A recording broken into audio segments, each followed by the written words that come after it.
Hogaamiyaha sare ee dalka Iiraan Ayatollah Ali ayaa bartiisa Twitter-ka soo dhigay qoraal iyo sawir u muuqda mid ku baaqaya in la weeraro madaxweynihii hore ee Mareykanka Donald Trump si looga argudo dilkii sanadkii hore Mareykanku u geystay taliyihii ugu sarreeyay militariga Iiraan Genaraal Qasem Soleimani. Sawir la soo dhigay boggiisa rasmiga ayaa muujinayay madaxweynihii hore ee Mareykanka oo golf ciyaaraya xilli la arkayo hooska wax u eg diyaaradda dagaal ama diyaarad weyn oo ah nooca aan lahayn duuliyaha ee drone-ska loo yaqaano. Sawirka ayaa ciwaan looga dhigay argudashadu waa mid la hubo.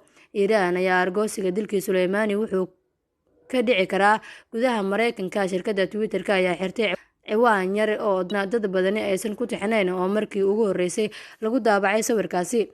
Haweeney afhayeen u hadashay Twitter-ka ayaa sheegtay wakaaladda wararka ee Reuters in ciwaankaasi uu yahay mid been abuur isla markaana uu ku xadgudbay nidaamka iyo siyaasadaha shirkadda Twitter-ka.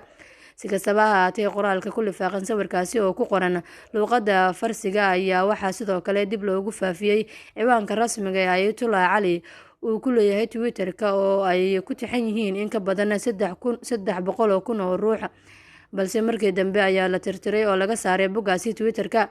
Qoraalkaasi oo ku qornaa luuqadda Farsiga ayaa ereyga argudasho waxaa lagu qoray far casaan ah, waxaana qoraalka intiisa kale uu leeyahay dilka Soleimani iyo ciddii amarkaasi bixisayba waa in la ciqaabaa.